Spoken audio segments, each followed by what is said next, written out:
नमस्कार दोस्तों, स्वागत है आपका स्टडी फॉर सिविल सर्विसेज में। वीडियो को पूरा देखिए। कोई भी आपका फीडबैक है, कोई सजेशन है, तुरंत वीडियो में कमेंट करके जरूर बताइए। अच्छा लगे तो वीडियो लाइक जरूर कर लीजिए और ऐसे वीडियो लगातार फ्री में पाने के लिए चैनल को तुरंत सब्सक्राइब कर लीजिए और बेल आइकन को जरूर टैप कर लीजिए ताकि आगे भी सारे वीडियो आपको मिलते रहे। यूट्यूब में फॉलो करते हैं तो प्लीज ये वाला फ्री टेलीग्राम चैनल जरूर ज्वाइन कर लीजिएगा। सारे नोटिफिकेशन, सारे अपडेट यहीं पे आते हैं, ध्यान रखिएगा। स्टडी फॉर सिविल सर्विसेज का कोई भी पेड ग्रुप अगर आपको ज्वाइन करना है तो सिर्फ 856480560660897523864455 यही नंबर है हमारे, सिर्फ जहां पे कॉल या व्हाट्सएप कर सकते हैं।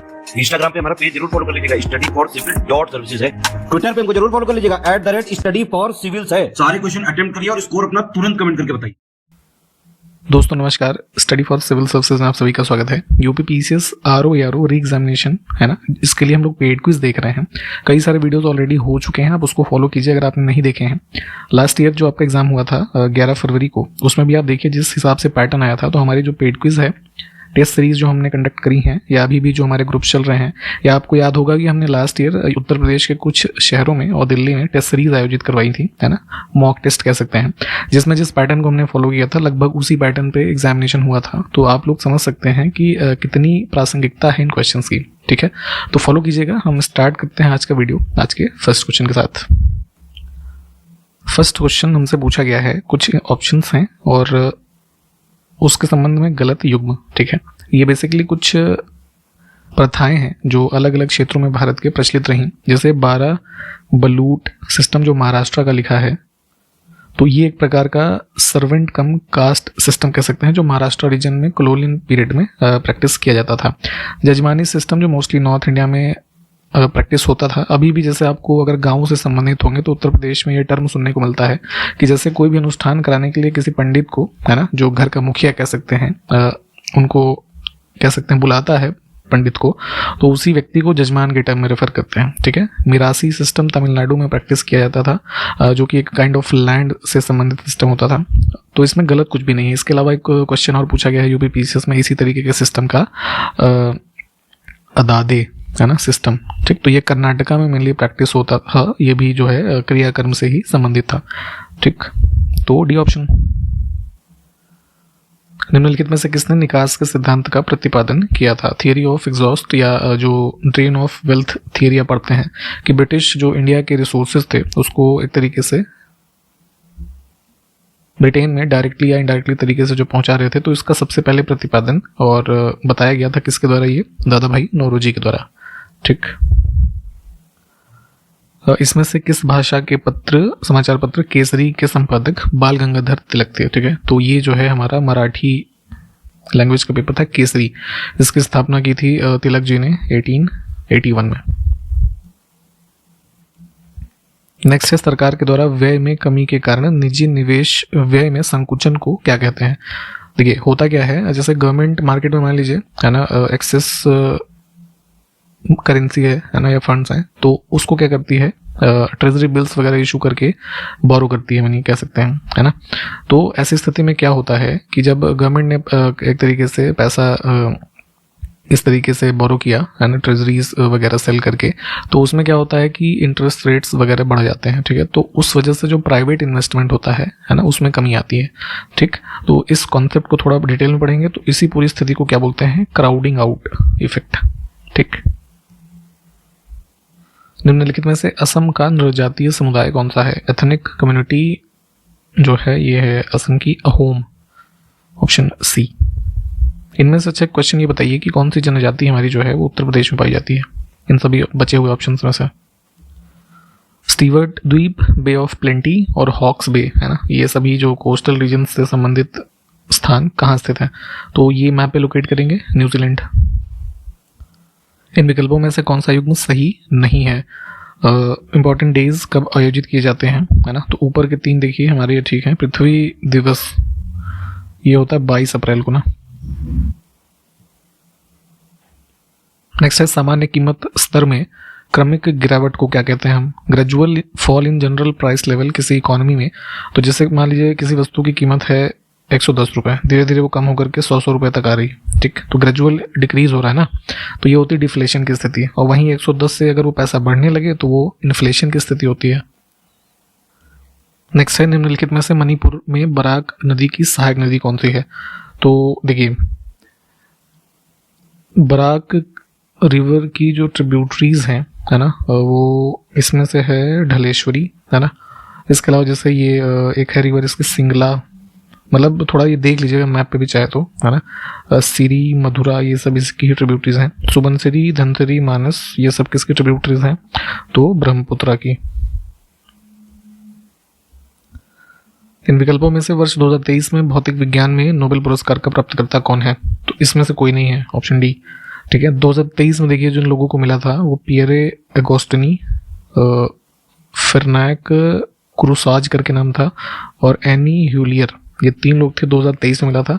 अभी 2024 में भी मिल गया है लोगों को, जॉन जे हॉपफील्ड और जेफरी हिल्टन, है ना। तो इन दोनों ईयर्स को ध्यान रखेंगे। भारत की निम्न मिट्टियों में से कौन सी बेसाल्ट लावा के अपक्षय के कारण निर्मित हुई है? तो दक्कन प्लेट्यू के रीजन में जो वेस्टर्न इंडिया में हमारा क्षेत्र है, यहाँ पे पाई जाती है ब्लैक सॉइल, जिसका दूसरा नाम है रेगुर, है ना।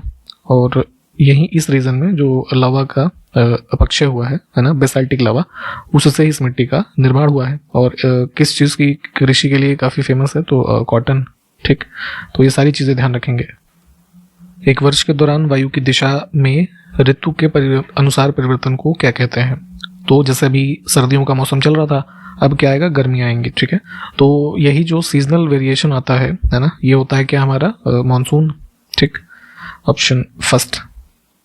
नेक्स्ट है पंजाब भूमि हस्तांतरण अधिनियम कब पारित किया गया था? ब्रिटिश टाइम पीरियड में पंजाब लैंड ट्रांसफर एक्ट आया था 1900 में, ऑप्शन फर्स्ट करेक्ट हुआ, है ना। इसमें 15 साल का एक कह सकते हैं प्रोविजन था, लिमिटेशन कह सकते हैं लैंड के सेल परचेज पे, है ना। और इसी एक्ट के अगेंस्ट में जो नेशनल कांग्रेस थी हमारी, तो लखनऊ सेशन इनका हुआ था 1899 में, तो इसके अगेंस्ट में विरोध करते हुए एक रेजोल्यूशन भी इन्होंने पास किया था। ये चीज़ भी पूछी जाती है, इसको ध्यान रखेंगे। ठीक,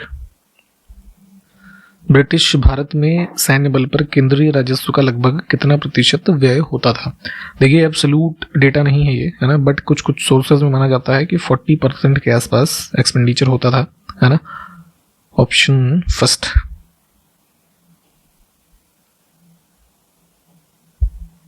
इसमें से किसने यह विचार दिया था कि भारत में ब्रिटिश जो आर्थिक नीति थी, घिनौनी है, अभी हमने ऊपर भी बात की कि इकोनॉमिक क्रिटिक्स में शामिल थे दादा भाई नौरोजी, इनका ही ये विचार था, ये स्टेटमेंट इनका ही है। और इससे संबंधित जो कंपाइलेशन इन्होंने बताए हैं, और इनकी एक बुक आई थी poverty and un British rule in India, तो इसमें कई तरह की चीज़ें मेंशन्ड हैं, तो ये ध्यान रखेंगे। ऑप्शन पहला। तेलंगाना राज्य का हिंदू त्योहार कौन सा है जो देवी महाकाली को समर्पित है? तेलंगाना में मनाते हैं ये बोनालू फेस्टिवल। ठीक, गुलबर्गा और विजयनगर हम्पी के मध्य भूभाग में कौन सी 2 नदियां बहती हैं, है ना। हिस्टोरिकल रूप से इंपॉर्टेंट जगह है ये, इंडियन हिस्ट्री में आप प्लीज पढ़िएगा इनसे संबंधित चीज़ें। तो देखिए ऐसे कृष्णा रिवर है, काफ़ी बड़ा कैचमेंट एरिया इसका। ठीक, और इधर इसमें से निकलती है तुंगभद्रा। ठीक, तो इन्हीं क्षेत्र के बीच में स्थित हैं ये दोनों चीजें। Option D. एक कन्या है भव्या, दिल्ली में सभी यूनेस्को विश्व विरासत स्थलों का भ्रमण करने की योजना बना रही है। तो यूनेस्को की जो हेरिटेज साइट्स हैं उसकी लिस्टिंग आप लोग पढ़िए। जो लोग हमारे पेड ग्रुप्स में होंगे आपको पता होगा, ये चीज़ें आपको काफ़ी अच्छी लिस्टिंग्स के फॉर्म में दी हुई हैं, है ना। और बाकी जो न्यू व्यूअर्स अगर देख रहे हैं, हम उनको बता देना चाहते हैं हमारे पेड ग्रुप्स चल रहे हैं। आप चाहें तो बिल्कुल स्टार्टिंग से सिलेक्शन तक की तैयारी हमारे साथ कर सकते हैं अपने आर एग्जामिनेशन की।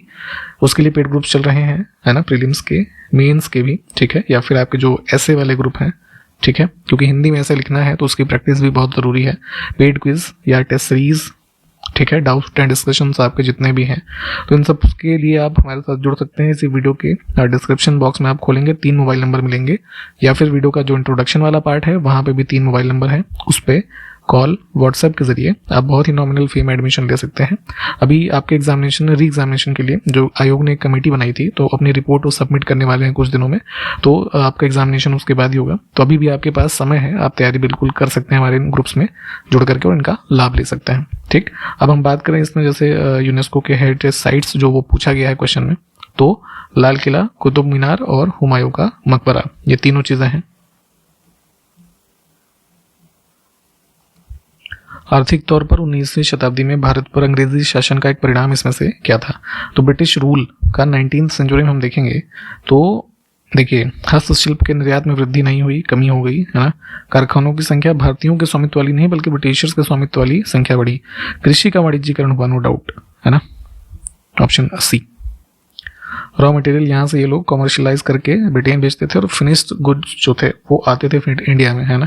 तो देखिए इसी से संबंधित है हमारा, जैसा अभी हमने ऊपर ट्रेन ऑफ वेल्थ देखा था ना, कि यहाँ पे इंडियन कॉमर्शियल जो चीज़ें हैं उसको सस्ते दाम पे ले जा रहे हैं और प्रोसेस करके महंगे दाम पे बेच रहे हैं। इल्बर्ट बिल एक इंपॉर्टेंट बिल था लॉर्ड रिपन के शासनकाल में, जो वायसराय था इंडिया का, 1883। इसमें भारतीय और यूरोपीय जो न्यायाधीश थे उस समय के, उनके बीच में, है ना, रेशियो में समानता स्थापित करने के लिए पारित किया गया था। इसमें मुख्य ये बात ये थी कि जो इंडियन जजेस थे तो उनको अलाउ किया गया to preside over the cases involving European subjects, ठीक है। तो ये मुख्य बात थी।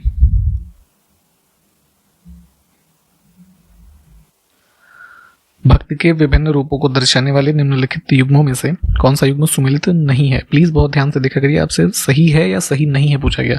आप लोगों को ये क्वेश्चन आता रहता है, बट इस कंफ्यूजन की वजह से आप लोग क्वेश्चंस को गलत करके आते हैं।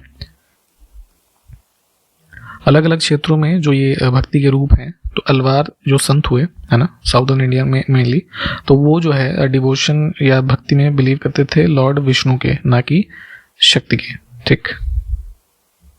अन्य विकल्प ठीक है, इनको देखिए। भारत में सबसे पहली और सबसे पुरानी सरकारी स्वामित्व वाली कोयला खनन कंपनी निम्नलिखित में से कौन सी है? 1920 में स्थापना हुई थी सिंगरेनी जो कंपनी है इसकी, ठीक, ऑप्शन बी। आपको क्वेश्चन का आंसर बताना है कि ये वर्तमान भारत में किस राज्य में स्थित है। कमेंट करके बताइए। आपका भी पार्टिसिपेशन रहता है तो हमें एक ऊर्जा मिलती है और आपके लिए और बेहतर करने की। मुद्रास्फीति यानी कि अभी हमने ऊपर बात की थी, जब प्राइसेस लेवल बढ़ रहे होते हैं तो उसको रोकने के लिए सरकार किस उपाय को कर सकती है, ठीक। तो फिक्स डिपॉजिट जो करते हैं तो उस पर इंटरेस्ट रेट को बढ़ा सकते हैं, है ना। और जैसे अभी हमने ऊपर देखा था ट्रेजरी बिल्स वगैरह इशू करते हैं, ठीक। तो ये सब जो है इसमें कर सकते हैं। राष्ट्रीय बहुआयामी गरीबी सूचकांक में कौन सा संकेतक सम्मिलित है इन विकल्पों में से? देखिए ये जो है नीति आयोग इसको रिलीज करता है, ठीक है। नेशनल जो हमारा मल्टी डायमेंशनल पॉवर्टी इंडेक्स है, 2021 में इसका पहला एडिशन आया था। तो इसमें डायमेंशन जो है 3 है, ठीक है, हेल्थ, एजुकेशन और स्टैंडर्ड ऑफ लिविंग, और इंडिकेटर हैं कुल 12, जिन 12 में से इसमें से ईयर ऑफ स्कूलिंग है ना, ऑप्शन फर्स्ट, ठीक। इसके अलावा जैसे school attendance, cooking fuel, sanitation, drinking water, electricity, housing, asset, ये सभी हैं। तो थोड़ा इसको प्लीज इंडेक्स के बारे में थोड़ा और पढ़िए। अगला है करेवाओं के बारे में कौन सा कथन सही है उसको चुनना है। करेवा मृदाएं मोस्टली आप देखेंगे जम्मू कश्मीर रीजन में पाई जाती हैं। तो ये सरोवरीय निक्षेप हैं, जो ज्योग्राफी में हम ये पढ़ते हैं ना, अपना प्लीस्टोसीन एज, है ना, अत्यंत नूतन कल्प इसको बोलते हैं हिंदी में। तो उस समय काल के निक्षेप हैं, है ना, ओवर द टाइम अब इसमें कल्टीवेशन होने लगा है। पीर पांजाल की निचली ढलान के साथ पाए जाते हैं, ठीक। और केसर, बादाम, अखरोट की कृषि इसमें होती है, ठीक। तो तीनों ही तो ठीक है। वह कथन चुनना है 19वीं सदी के पूर्वार्ध में भारत पर औद्योगिक क्रांति के प्रभाव को जो सही ढंग से समझाता है। अभी हमने ऊपर ही देखा कि जैसे कमर्शियलाइजेशन ऑफ एग्रीकल्चर हुआ, ठीक।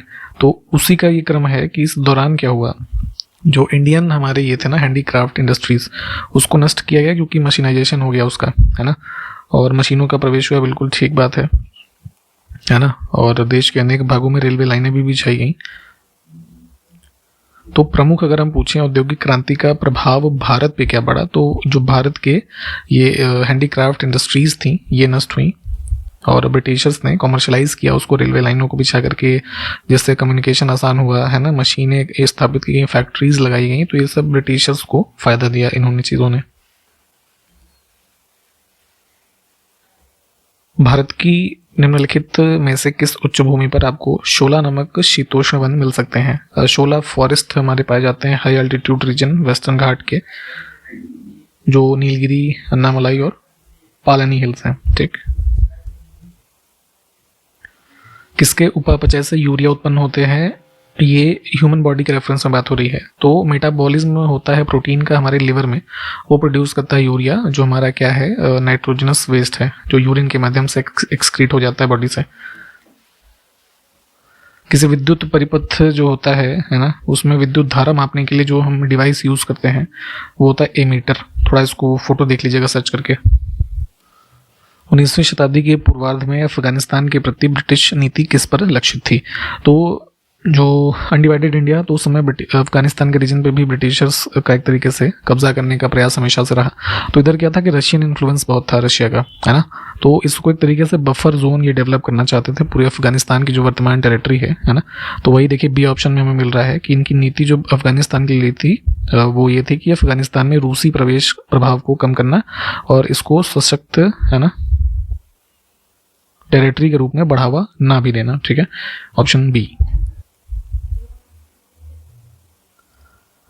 भारत में अश्वारोही सेना के युद्ध के बारे में कौन सा कथन सही है ना। कैवलरी वॉरफेयर जो पहले मतलब प्राचीन इतिहास के रेफरेंस में हम बात करें तो ये होता था, मध्यकाल में भी चलता रहा कुछ समय तक। तो इनिशियली जब इसमें लोहे का कई तरह के इक्विपमेंट्स शामिल हुए तो एक रकाब होता था, काइंड ऑफ फुट रेस्ट उसको कह सकते हैं।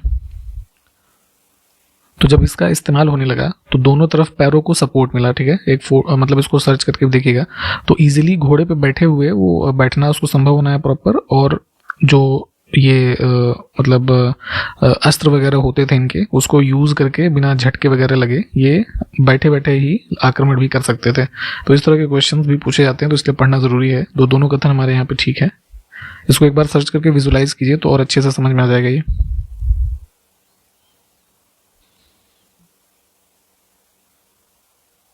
नेक्स्ट है चबार्क दर्शन की शाखाएं इसमें से कौन सी हैं? तो चबार्क जो थे, है ना, उनकी फिलॉसफी को लोकायत फिलॉसफी के नाम से भी मतलब जाना जाता है। तो इनकी दो शाखाएं थी, ये धूर्त और सुशिक्षित, ऑप्शन डी।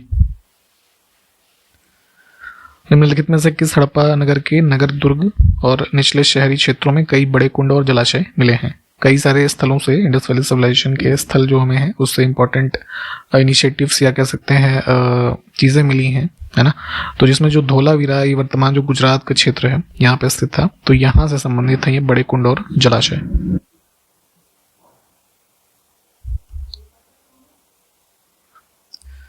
भारत के राष्ट्रपति के द्वारा जिन श्रेणियों के अंतर्गत संसद सदस्यों को नामित किया जाता है उसमें से कौन सी श्रेणी नहीं है? देखिए आर्टिकल 80 सब क्लॉज 2 में मेंशन्ड है कि प्रेसिडेंट नॉमिनेट करते हैं 12 लोगों को, है ना, राज्यसभा में, जिसमें 4 कैटेगरीज होती हैं, लिटरेचर, साइंस, आर्ट और सोशल सर्विस। तो राज्य सेवा यानी कि स्टेट सर्विस ऐसा कुछ कैटेगरीज में नहीं है।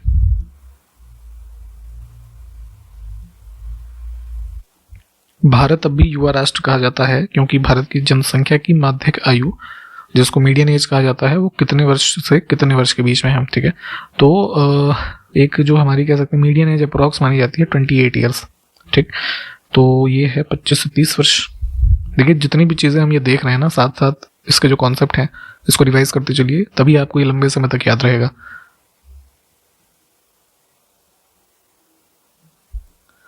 भारतीय दिवाला और शोधन अक्षमता बोर्ड किस वर्ष में स्थापित किया गया था?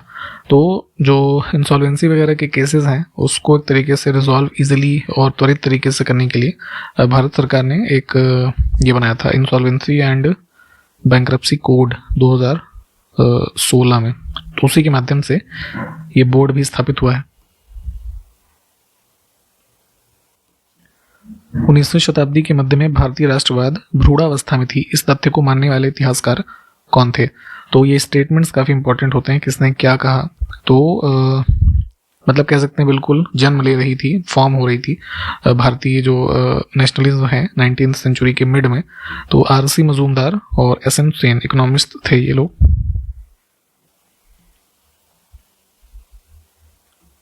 1857 की क्रांति जो कि असफल रही, है ना, तो इसको कई लोगों ने कई तरह की संज्ञा दी। तो इसी में षड्यंत्र की संज्ञा देने वाले कौन थे इसको? तो ब्रिटिशर्स, जेम्स ऑटरम और टेलर, ऑप्शन बी। इसमें से किसके पुत्र और उत्तराधिकारी कुमारगुप्त प्रथम का शासनकाल शांति व्यवस्था और सापेक्षिक निष्क्रियता का काल माना जाता है? तो गुप्ता रूलर्स में सबसे पावरफुल माने जाते थे चंद्रगुप्त द्वितीय, उनके ही ये उत्तराधिकारी और पुत्र रहे। तो ये कंपैरेटिवली रिलेटिव इनएक्टिव था इनका शासनकाल। ठीक, ऑप्शन सी।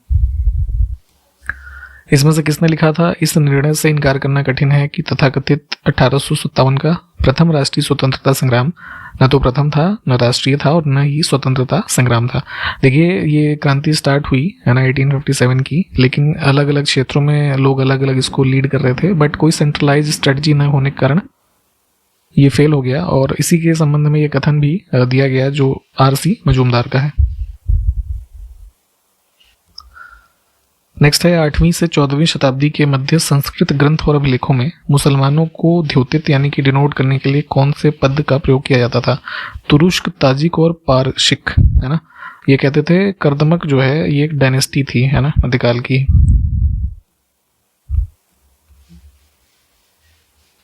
भारतीय मरुभूमि मोस्टली जैसे जो थार का डिजर्ट आप देखते हैं, इसको मरुस्थली के नाम से जाना जाता था और मान्यता है कि किस महाकल्प के दौरान यह समुद्र के नीचे थी। ठीक है, तो 11th क्लास के एनसीईआरटी पढ़ेंगे जितने एराज हुए, उसका बड़ा अच्छा क्लासिफिकेशन है ज्योग्राफी वाली बुक में। मेसोजोइक एरा होता था, उस दौरान ये क्षेत्र माना जाता है कि सबमर्ज था। ठीक, तो मध्यजीवी काल जो है इसको कहते हैं महाकल्प। किस वर्ष में भारत के निर्वाचन आयोग के द्वारा मतदाता फोटो पहचान पत्र का प्रयोग आरंभ किया गया? वोट डालने के लिए जो एपिक कार्ड होता है, ठीक है, आपने अगर वोट डाला होगा आपको पता होगा, सब फोटो वगैरह जो लगी होती है, तो ये शुरू हुआ था सबसे पहले 1993 में, ऑप्शन बी। ठीक, इसी के साथ हमने इस वीडियो को कंप्लीट किया है। सारे क्वेश्चंस देखें, जो क्वेश्चंस पूछे गए उसके उत्तर कमेंट करके बताएं। एडमिशन की जानकारी वीडियो के डिस्क्रिप्शन बॉक्स में 3 मोबाइल नंबर जो है उस पर कॉल या व्हाट्सएप कर दिए, मिल जाएगी। ठीक है, मिलते हैं इसके आगे क्वेश्चंस के साथ अगले वीडियो में। तब तक के लिए नमस्कार, जय हिंद।